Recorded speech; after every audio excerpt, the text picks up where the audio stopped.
To set your phone to vibrate when it detects siren sound in Samsung Galaxy S23 Ultra, swipe down the top of the screen and then tap setting icon. Scroll down the screen to find accessibility. Tap accessibility and then tap hearing enhancement. Tap sound notification and then tap open sound notification. Next, tap setting icon at the top right. Under preferences section, tap sound types.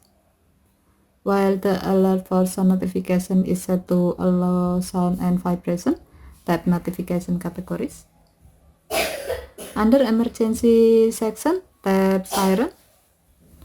While the alert for siren notification is set to alert, tap the gray on off switch next to vibrate to enable this option.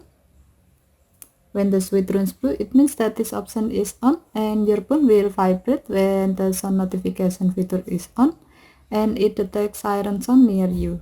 Okay, thank you for watching. Have a nice day.